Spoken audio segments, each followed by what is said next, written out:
Welcome to CBSE plus. आज हम बात करने वाले हैं कि मैथमेटिक्स में 100 स्कोर करना कितना आसान है।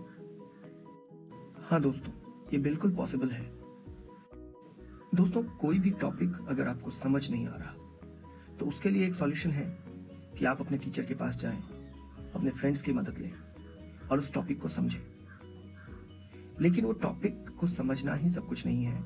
जब तक कि आप रिवीजन नहीं करेंगे, बार बार उस टॉपिक को दोहराएंगे नहीं, तो फिर से आप उसी कंडीशन में वापस लौट जाएंगे जिसमें कि वो टॉपिक आपको बिल्कुल ही नहीं आ रहा होगा। और अगर आपने रिवीजन किया तो फिर वो टॉपिक आपका है। तो दोस्तों, फर्स्ट थिंग इज रिवीजन। अब मैं आपको बताने जा रहा हूं कि 100 मार्क्स लाने का जो ट्रिक है वो रिवीजन के अंदर ही छिपा हुआ है। देखिए कैसे। जब आप रिवाइज करते हैं कोई भी टॉपिक तो आपको बहुत सारा जो है प्रॉब्लम्स का लेवल अलग अलग मिलेगा। कोई प्रॉब्लम्स आप एक अटेम्प्ट में ही सॉल्व कर लेते हैं, कोई प्रॉब्लम आप 2 अटेम्प्ट में सॉल्व कर पाते हैं, और किसी किसी प्रॉब्लम में आपको बहुत ज़्यादा अटेम्प्ट करना पड़ता है और समझ नहीं आता। तो दोस्तों, हमारा यही मेन प्रॉब्लम्स है कि एक ऐसा प्रॉब्लम जिसको कि हमने एक अटेम्प्ट में सॉल्व नहीं किया, और सेकेंड जिसको हमने मल्टीपल अटेम्प्ट में सॉल्व किया, या जिस प्रॉब्लम को समझने में हमें बहुत ही समय लगा या हम उसे कर ही नहीं पा रहे हैं।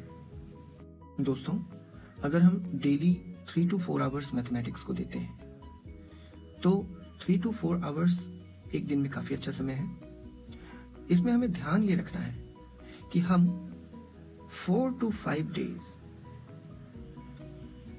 ये दो जो सेक्शंस हैं, ऐसे प्रॉब्लम्स जिसको हमें एक अटेम्प्ट में हमने सॉल्व नहीं किया, और ऐसे प्रॉब्लम्स जो कि हमें मल्टीपल अटेम्प्ट्स लगा सॉल्व करने में, या कभी कभी हम इसको सॉल्व नहीं कर पाते हैं, तो हमें ऐसे प्रॉब्लम्स पे 4 to 5 डेज देना है।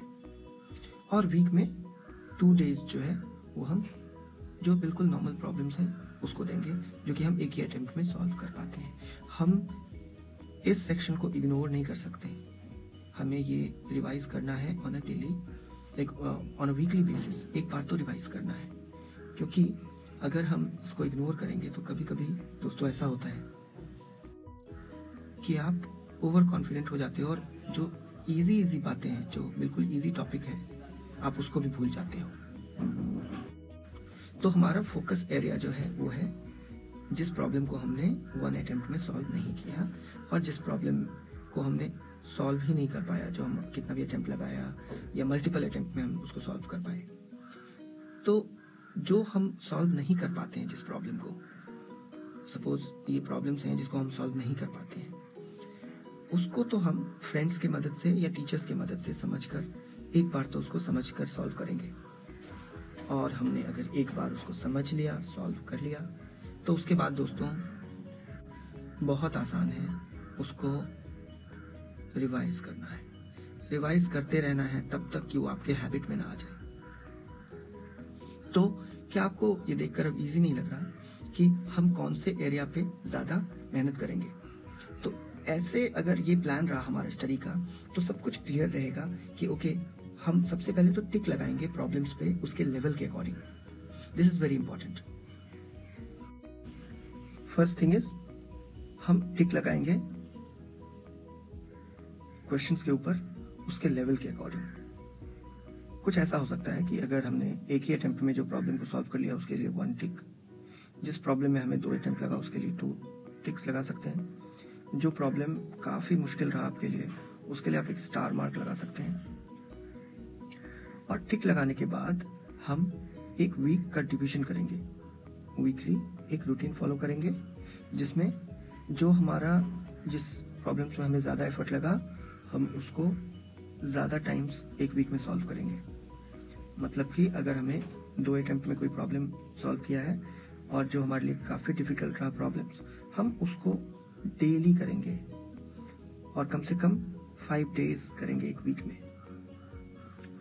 और थर्ड थिंग इज दैट कि हम जो प्रॉब्लम जो आपके लिए बिल्कुल इजी है, 1 अटेम्प्ट में ही आप सॉल्व कर पाते हो, उसको भी हम 2 डेज वीक में रिवाइज करेंगे, ताकि हम उसमें भी कॉन्फिडेंट रहें, उसमें भी कुछ ना भूलें, और जो बहुत ही मुश्किल रहा उसको तो हम बार बार 5 डेज अ वीक कर रहे हैं। और इस तरह से आपका पूरा 100% कमांड हो जाएगा, 100% कमांड हो जाएगा उस चैप्टर पे। और चैप्टर वाइज आप करें, एक चैप्टर पहले आप कंप्लीट करें, फिर नेक्स्ट चैप्टर पे जाएं, फिर उसके नेक्स्ट चैप्टर पे जाएं, और finally you will be able to complete the book. Once you complete the book, उसके बाद भी आपके पास ऑप्शन है कि सिर्फ और सिर्फ जो बहुत ही प्रॉब्लमेटिक क्वेश्चंस थे हर चैप्टर के, उसके लिए आपने स्टार मार्क यूज किया था, आप उसको अलग से करते रहें। तो दिस इज वन वे जिससे कि आप 100% तक स्कोर कर सकते हैं। दोस्तों, हम 100% स्कोर क्यों नहीं कर पाते? क्योंकि हम सारा टाइम जो है हम बहुत ही प्लान वे में स्टडी नहीं करते।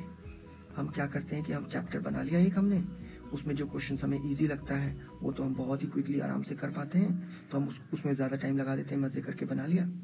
और जो प्रॉब्लम क्वेश्चंस हैं वो हम एक बार बनाते हैं, उसमें हमें पता है इतना प्रॉब्लम हुआ है तो दूसरी बार क्यों बनाना।